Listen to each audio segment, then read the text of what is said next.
Hello friends, welcome back. I am Vivek Singhal from tradingwithvivek.com। और आज हम बात करने वाले हैं टाटा मोटर्स के बारे में। टाटा मोटर्स को लेकर कंप्लीट स्टडी करेंगे और इसमें 15 मिनट्स के आसपास लगेंगे, लेकिन आपको बहुत कुछ सीखने को मिलेगा कि किस तरीके से बिजनेस को रीड किया जाए, नंबर्स को किस तरीके से रीड किया जाए और यहाँ पर जो डिसीजन मेकिंग है नंबर्स के बेस पर कैसे ली जाए। उसके बाद में टेक्निकल चार्ट तो हम देखेंगे ही, तो सारी यहाँ पर नॉलेज होने वाली है। वीडियो को पूरा देखना है, सीखना है और सीखकर अपने हिसाब से यहाँ पर डिसीजन लेना है। मेरा पर्पस यहाँ पर आपको सिर्फ सिखाना है, मेरा पर्पस आपको कोई रिकमेंडेशन देना नहीं है। तो यहाँ पर जब टाटा मोटर्स की बात करते हैं तो टाटा मोटर्स के सबसे इंपॉर्टेंट नंबर की तरफ मैं आपको सबसे पहले लेकर जाता हूं और वो बैलेंस शीट में है। बैलेंस शीट में जो हमारे ईयरली रिजल्ट्स हैं, ईयरली रिजल्ट्स को लेकर अगर यहाँ पर बोरोइंग को अगर आप देखने लगो, जो बोरोइंग है मार्च 2022 की, 31 मार्च 2022 की, that is the highest ever borrowing. 1,46,000 crore की यहाँ पर बोरोइंग है, जो हाईएस्ट एवर है। तो जब हम टाटा मोटर्स के इलेक्ट्रिक व्हीकल्स को लेकर बहुत ज्यादा शोर सुनते हैं, बहुत ज्यादा यहाँ पर नॉइज है मार्केट में कि इलेक्ट्रिक व्हीकल्स को लेकर Tata Motors is a market leader, तो यहाँ पर सिर्फ मार्केट लीडर होने से कुछ बात नहीं बनती, सबसे ज्यादा यूनिट सेल करने से कोई बात नहीं बनती। यहाँ पर जो इंपॉर्टेंट पॉइंट जो है वो है कि कंपनी की लिवरेज पोजीशंस क्या हैं। यहाँ पर बैलेंस शीट इंप्रूव हो रही है, यहाँ पर बैलेंस शीट बेकार हो रही है। तो यहाँ बैलेंस शीट बेकार होते हुए नजर आती है दो तीन तरीके से कि जो अपना पैसा था वो 94,000 करोड़ रुपीस था, जो कम होते होते 43,000 करोड़ रह गया है लास्ट 4 इयर्स में। और जो बोरोइंग यहाँ पर 88,000 करोड़ थी, वो बोरोइंग बढ़ते बढ़ते 1,46,000 करोड़ रह गई है। तो ये बिल्कुल भी अच्छी सिचुएशन नहीं है।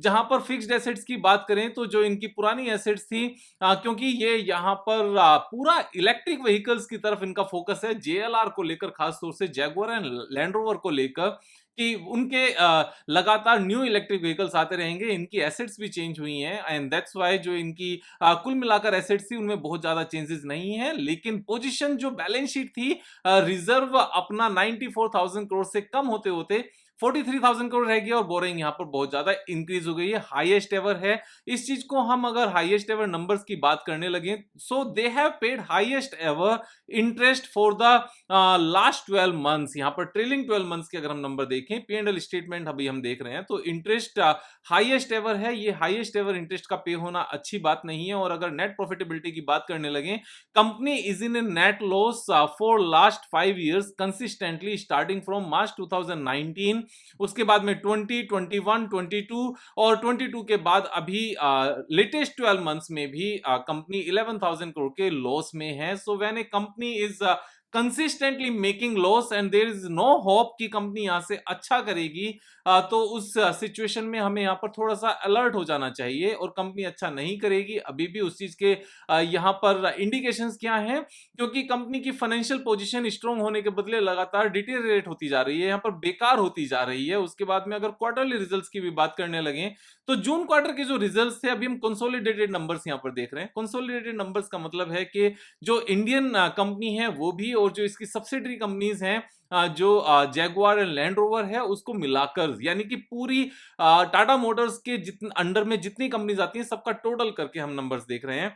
सो लेटेस्ट क्वार्टरली रिजल्ट्स 4,951 करोड़ का यहां पर लॉस है। अगर आप पिछले कुछ 12 महीने की, 12 मंथ्स की बात करने लगे, तो सिर्फ 2 क्वार्टर्स ऐसे गए हैं, नॉट 12 महीने, 12 क्वार्टर्स, 12 क्वार्टर्स की अगर बात करने लगे, so only 2 quarters have been there. दिसंबर 2020 जहां पर प्रॉफिट देखा गया था, और इससे पहले दिसंबर 2019 जब प्रॉफिट देखा गया था। इस बार क्योंकि हम ये देख सकते थे दिसंबर में इनकी सेल्स बढ़ती है, यानी कि नंबर्स अच्छे आते हैं, प्रॉफिटेबिलिटी कन्वर्ट होती है, लेकिन दिस टाइम दिसंबर में यहां पर कोई भी इंप्रूवमेंट नहीं थी।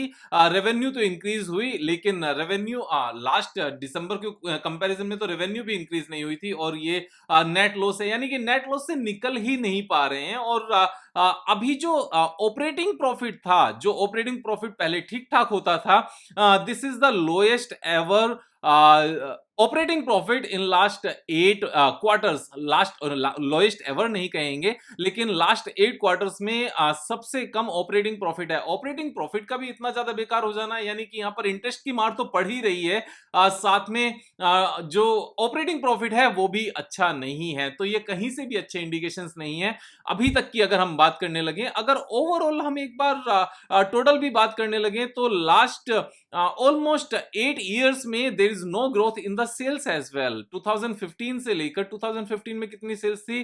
2015 में 2,63,000 करोड़ की सेल्स थी, और अभी भी ऑलमोस्ट सेम ही है। There is no improvement. As well as जो नेट प्रॉफिटेबिलिटी है, 2015 में 14,000 करोड़ का इनका नेट प्रॉफिट था, जो कम होकर 11,000 करोड़ का हो गया। अगर हम एक बार मारुति के नंबर से इसको कंपेयर करने लगे, 2015 से अब तक मारुति के नंबर्स में कितनी ग्रोथ हुई है, तो मारुति के नंबर्स मैं यहां पर ओपन किया हुआ है मैंने, और 2015 में मारुति की जो सेल्स थी वो 50,000 करोड़ रुपीस थी, और अभी 97,000 करोड़ हो गई है, ऑलमोस्ट डबल हो गई है। और नेट प्रॉफिटेबिलिटी की भी हम बात करने लगे, तो नेट प्रॉफिट जो 3,800 करोड़ रुपीस था, that has increase to 4,441 crore. तो यहां पर मारुति के नंबर्स दोनों ही कंपैरिजन में यहां पर अच्छे हुए हैं। अब मैं आपको एक और बात बताता हूं। यहां जो नंबर्स हैं, जो प्रॉफिट एंड लॉस स्टेटमेंट है, अगर हम जैगुआर लैंड रोवर को यहां से निकाल दें तो क्या सिचुएशन है। तो स्टैंड अलोन नंबर्स अगर हम देखेंगे तो जैगुआर लैंड रोवर यहां से निकल जाएगा, और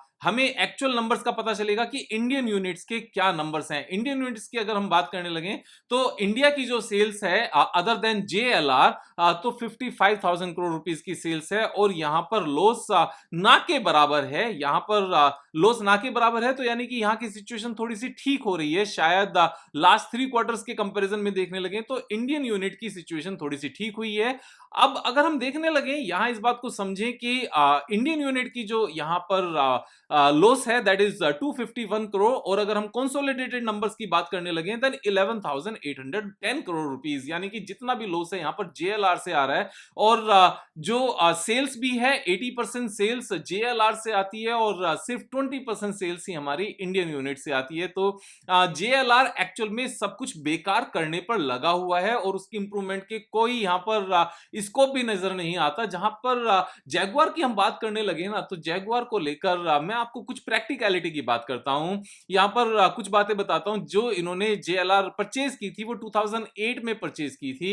अब 2008 से लेकर अब तक 14 इयर्स हो गए हैं, और कंपनी अपनी होम कंट्री में, बिकॉज होम कंट्री अब इंडिया बन चुकी है, अदरवाइज दिस वाज यूके, अभी इंडिया में जैगुआर को लेकर कुछ भी सेल्स नहीं है। सच मींस इंडियन रोड्स के हिसाब से कंपनी ने जैगुआर की ग्राउंड क्लियरेंस को ही इंप्रूव नहीं किया है, जबकि बाकी सारी कंपनीज इस चीज को इंप्रूव कर चुकी हैं। अगर आप स्कोडा के ग्राउंड क्लियरेंस देखो, दैट हैज इंप्रूव्ड। मर्सिडीज की देखो, उन्होंने इंप्रूव कर लिया है। पोर्शा ने इंप्रूव कर लिया है। यहां पर अगर आप ऑडी की बात करने लगो, उनकी भी ग्राउंड क्लियरेंस इंप्रूव हुई है। इवन बीएमडब्ल्यू ने अपनी ग्राउंड क्लियरेंस को इंप्रूव किया, लेकिन जैगुआर अभी भी 130 mm की ही ग्राउंड क्लियरेंस के साथ अपने व्हीकल्स को बेचेंगे। क्या ये चीज समझ नहीं आती कि इंडिया में 130 mm की अगर ग्राउंड क्लियरेंस की जैगुआर बेचने की कोशिश करेंगे, that nobody will be able to buy that, क्योंकि यहां जो स्पीड ब्रेकर्स हैं वो 150 mm से कम की ग्राउंड क्लियरेंस की गाड़ियों को नीचे से पूरा उखाड़ देते हैं, खराब कर देते हैं। तो वो कैसे बिकेगी? हाँ, लैंड रोवर जरूर बिकती है क्योंकि वो एसयूवीज हैं, लेकिन जैगुआर भी तो बेचनी है, और उसके लिए ग्राउंड क्लियरेंस को ऊपर उठाने के लिए आपने टेक्निकल थोड़ा सा चेंज ही तो करना है कंट्री के हिसाब से। जब बाकी सारी कार्स कर सकती है, तो यहां पर टाटा क्यों नहीं कर सकती? क्या जैगुआर बेचनी नहीं है? तो जब इससे पता चलता है कि हम कितने प्रैक्टिकल हैं, क्यों बाकी कंपनीज अच्छा कर रही हैं और क्यों ये कंपनी अच्छा नहीं कर रही है। ये एक प्रैक्टिकल पॉइंट है। अभी अगर हम हैरियर्स को लेकर बात करने लगे, सफारी को लेकर बात करने लगे, बाकी जो एसयूवीज थोड़ी सी बिकी हैं उनकी भी अगर हम बात करने लगे, तो ये बात सबको क्लियर है, एनसीआर में डीजल कार्स 10 इयर्स की लाइफ रखती हैं, उसके बाद वो कार्स नहीं चल सकती है दिल्ली एनसीआर में। लेकिन जो सफारी है और जो हैरियर है वो पेट्रोल में नहीं है, उन्होंने सिर्फ डीजल में ही निकाली हुई है, पेट्रोल इंजन ही नहीं निकाला हुआ। तो बहुत सारे लोग जो पेट्रोल वर्जन इसलिए परचेज करना चाहते हैं क्योंकि उनकी रनिंग ज्यादा नहीं होती, उनको डीजल पेट्रोल से बहुत ज्यादा फर्क नहीं पड़ता। उनको जो कार की लाइफ है, एलिजिबिलिटी है कार को चलाने की, 10 इयर्स के बदले 15 इयर्स हो जाएगी अगर वो पेट्रोल कार होगी। एंड पीपल जो हैरियर को एज सच प्रोडक्ट के रूप में पसंद करते हैं, लेकिन इंजन पेट्रोल का नहीं है, इसलिए परचेज नहीं कर पाते और इसलिए सेल्स वहां पर नहीं बढ़ रही है। तो ये अच्छी बातें तो है नहीं। यहां पर again I am saying the same thing, यहां प्रैक्टिकलिटी की प्रॉब्लम है। जबकि इसी के कंपैरिजन में जो मारुति है, मारुति ने क्या किया, टोयोटा के साथ अपना जॉइंट वेंचर किया, उनके साथ टेक्नोलॉजी का एक आपस में करार किया और हाइब्रिड कारें यहां पर लॉन्च करनी शुरू कर दी। तो जितनी भी अभी कार्स आएंगी मारुति की टोयोटा के साथ मिलकर, वो हाइब्रिड कार्स आएंगी और वो हाइब्रिड कार्स आ भी रही हैं, निकलने भी शुरू हो गई हैं। उनका एवरेज कितना है, उनका एवरेज 30 का एवरेज है, 30 किलोमीटर पर लीटर। और ये फ्लेक्सी फ्यूल इंजन भी निकालने के लिए स्टार्ट कर दिया है इन्होंने, वो जल्दी आ जाएंगे। तो एक तरफ टाटा या तो सिर्फ डीजल निकालेगी या सिर्फ इलेक्ट्रिक व्हीकल्स निकालेगी, जिसका आज की डेट में यहां पर इंफ्रास्ट्रक्चर ही नहीं है। मीडियम मींस मिड का कोई भी यहां पर स्कोप नहीं है। मेरा एक छोटा सा सुझाव है, एक फीडबैक है एंड यूजर के पॉइंट ऑफ व्यू से भी और एक जनरल सेंस रखने के हिसाब से भी। बिजनेस की थोड़ी बहुत समझ मुझे भी है, क्योंकि जब से स्टॉक मार्केट में ट्रेड करना शुरू किया है तब से बिजनेस को ही एनालाइज करना शुरू किया है और अच्छे पैसे भी कमाए हैं बिजनेस को एनालाइज करके। जितनी भी मेरी कैपिटल है उसको इन्वेस्ट करके और उसके बेस पर ट्रेड करके। तो यहां पर when Maruti can come up with the practical products, तो टाटा क्यों नहीं लेकर आ सकते। और जब तक नहीं लेकर आएंगे तब तक जो यहां पर बैंड बजी पड़ी है ना बैलेंस शीट की, वो बैंड बजी रहेगी। यहां पर जितना मर्जी शोर मचा लो, इलेक्ट्रिक इलेक्ट्रिक इलेक्ट्रिक का जब तक यहां पर इंफ्रास्ट्रक्चर तैयार नहीं होगा, यहां पर स्पीड ब्रेकर्स तो गवर्नमेंट से हट नहीं रहे हैं। आप समझ कर देखो, गुड़गांव जैसी सिटी में अगर आप बाहर बिना मास्क के निकल जाओ तो डस्ट ऐसे खाने को दौड़ती है जिसका कोई हद है। और गुड़गांव वो सिटी है जिस सिटी से पूरे हरियाणा की शायद कम से कम 10-15% रेवेन्यू आती होगी। ये सिचुएशन उस सिटी की है। तो अभी इंफ्रास्ट्रक्चर को लेकर टाइम लगेगा। I am bullish on India because ये इतनी गंदी हालत है, इसलिए मैं बुलिश हूं, क्योंकि चीजें सुधरनी तो है ही, लेकिन प्रैक्टिकलिटी को लेकर अगर हम प्रोडक्ट निकालेंगे तो शायद आपके जो शेयर होल्डर्स हैं, जो बहुत सालों से उम्मीद लगाकर बैठे हुए हैं, शायद वो कुछ पैसा कमा लें।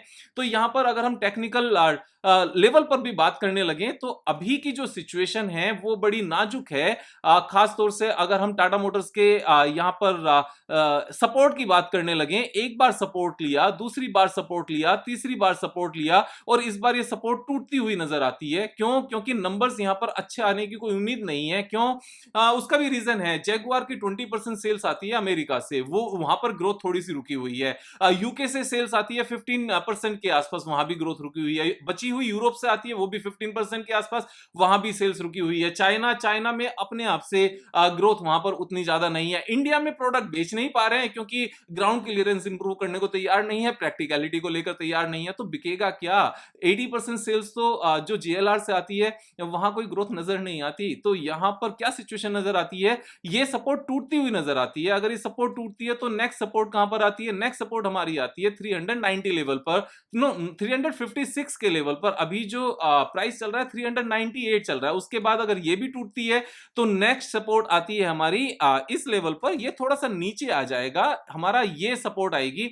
ये सपोर्ट कौन सी है? जो इसका मिड पॉइंट है, जब इसने यहां पर एक तरीके से डब्लू पैटर्न थोड़ा सा बनाया था, ये वाली एक सपोर्ट है और इस रेंज की ये सपोर्ट है। अगर ये भी सपोर्ट टूटती है, 310 की सपोर्ट टूटती है, नेक्स्ट सपोर्ट हमारी निकल कर आती है 279 पर। और अगर उसके बाद भी सपोर्ट टूटती है, जो टूट सकती है, मैं यहां पर बिल्कुल इस बात को कह रहा हूं, जब तक कंपनी के फंडामेंटल्स यहां पर ठीक नहीं होंगे, कंपनी की बैलेंस शीट यहां पर ठीक नहीं होगी, तब तक कुछ ठीक नहीं हो सकता यहां पर। और कंपनी की बैलेंस शीट ठीक होने के लिए प्रैक्टिकलिटी का होना जरूरी है, जो टाटा मोटर्स के प्रोडक्ट में बिल्कुल भी नजर नहीं आती। तो यहां पर नेक्स्ट सपोर्ट फिर यही है, यहां पर 189 के आसपास, 200 के आसपास। और ये सपोर्ट क्यों आएगी? क्योंकि इससे नीचे जो हमारी ये वाली रेंज थी, बेसिकली रेंज की मैं बात कर रहा हूं, इस रेंज में जो ओनर्स हैं, जो टाटा सन्स हैं, उन्होंने अपनी हिस्सेदारी बढ़ाई थी। अगर हम उस हिस्सेदारी को बढ़ने को देखने लगे तो यहां भी मैं थोड़ी सी आपको क्लैरिटी देता हूं।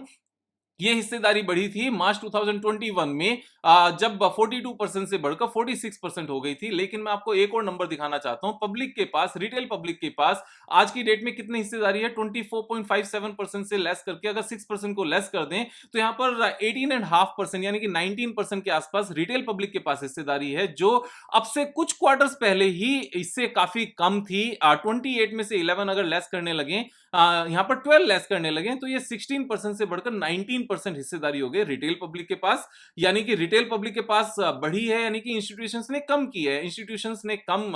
ऑफ कोर्स अब अगर मारुति की बात करने लगे, मारुति की सिचुएशन कैसी हुई है ड्यूरिंग दिस सेम पीरियड, जो पब्लिक के पास 5.44% हिस्सेदारी थी वो कम होकर 3.73% रह गई है। यानी कि यहां पर रिटेल पब्लिक से इंस्टीट्यूशंस जो स्ट्रॉन्ग हैंड्स हैं वो माल खरीद रहे हैं, रिटेल पब्लिक के पास सिर्फ 3% है, और टाटा मोटर्स में ये बढ़कर 16% से 19% हो गई। तो ये नंबर्स हैं, ये नंबर्स आपस में अपने आप में बहुत कुछ बोलते हैं। अब एक और मैं आपको यहां पर टाटा मोटर्स का जब मैंने आपको चार्ट दिखाया, यहां पर सपोर्ट टूटने को तैयार है। इसी के कंपैरिजन में अगर हम मारुति के एक बार चार्ट को देखने लगे, इससे आइडिया लगता है कि जो इन्वेस्टर है, जो स्ट्रांग है, जो नॉलेज रखता है, वो कहां जाने की तैयारी कर रहा है। वो यहां पर लगातार reverse head and shoulder pattern, cup with handle pattern बना रहा है और ऊपर जाने की तैयारी कर रहा है। जबकि इसी के कंपैरिजन में जो टाटा मोटर है, टाटा मोटर नीचे जाने की तैयारी कर रहा है। यहां पर समझदारी से काम लेना है। एक और मैं आपको बात बताना चाहता हूं जो बहुत इंपॉर्टेंट है। मैंने टीटीएमएल को लेकर एक वीडियो बनाई थी, टाटा टेली महाराष्ट्र लिमिटेड को लेकर, और उसमें बताया था कि